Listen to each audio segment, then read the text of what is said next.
to the Underdog Pick of the Week. This is the part of the show where we each pick a fight on the upcoming card that we think the odds makers got wrong. So whether you're a betting man or woman, or you just want to sound like you know what the hell you're talking about, come fight night, listen closely. Who you got for your underdog picks for these upcoming 2 fight cards? For me, I'm thinking that I'm going to go in that first fight. I think Max Holloway is going to win, but if I was a betting man and wanted to put a few bucks down, I would actually take Calvin Kattar. Okay. I think the power difference and how he's looked recently, especially that 5-round performance against Ige, I think that there is cause for concern if you're Max Holloway. I think that like I said, again, the power of Calvin Kattar. Yeah. If he's able to hurt Max early, bust him up, I feel like he's able to use that momentum. I don't think it'd be a bad play to put a few bucks down on Calvin Kattar. I think he's a tremendous fighter. He's never going to give up. He has a great chin. One of those Boston guys, a tough kid. And if I was betting, of course, and looking for some easy money for an underdog, I would be Calvin Kattar in that first fight card.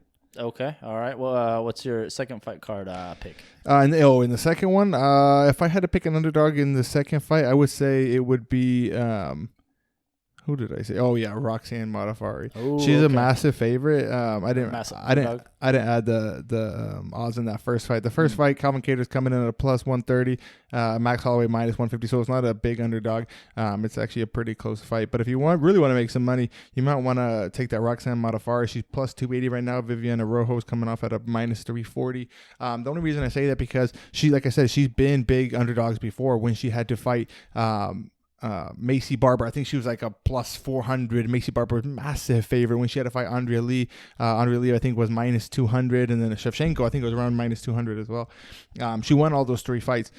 So she does have the type of style where she can take you down, grind you out in 15 minutes. The judges love her. It's like, how could we vote against her if she has 3 takedowns and she's controlling 13 minutes of control time? Mm-hmm. Even if she got busted up on the feet, it's hard to not give her the decision just by how the rules are currently formatted. So if I was looking for her to make money on that second card, that Wednesday card, it would be Modafferi. Not bad. Put $100 down, win a couple hundred if she wins, or lose 100 if she loses. My underdog pick of the week, for the first event, I actually really like Li Jingliang as a plus 240 underdog. He's taking on Santiago Ponzinibbio at minus 280.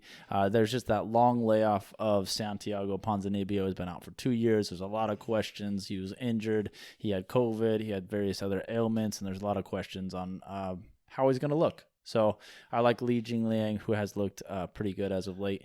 And then in the second event, I like Vinicius Moreira over Ike Villanueva. Yeah, we kind of mentioned it earlier on the podcast. That's a really good one.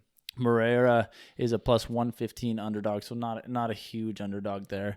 Villanueva is minus 135, but Moreira, 8 of his 9 wins have come by submission. Ike's been submitted 5 times in his career. I like Moreira's chances of getting the submission. I'm actually kind of surprised he's not the favorite. Yeah, that was a weird one. I mean, they both lost their last few. But just style, that weight class, Yeah, agreed. And then we have Side Wager of the Week. This is the part of the podcast in which Manny and I will make a side wager based on a fight, method of victory, or really anything we adamantly disagree on regarding the coming fight night. Yeah, we take this serious, so we just pick things that we really see differently. Mm-hmm. We're not just trying to manufacture differences. It's actually things that we think are different. Are different. Yeah. We bet a shot on this each night, and so the following episode, the loser will take a shot. The coming side wager, we found only one for the 2 fight cards upcoming, and that was the Tom Breeze versus Amari Akhmedov fight.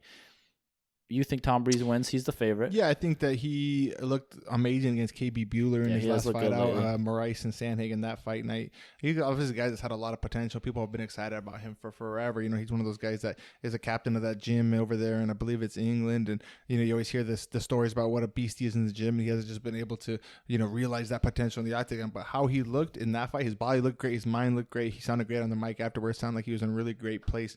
I think he's gonna keep. Amari Akhmedov was a tough guy. Don't get me wrong, but I think that Tom Breeze is going to keep the engine going, and I think he's going to get another impressive victory. Yeah, and I I like Akhmedov. He's a great wrestler. He always makes it ugly for even guys who come in maybe as a favorite or think they're going to win.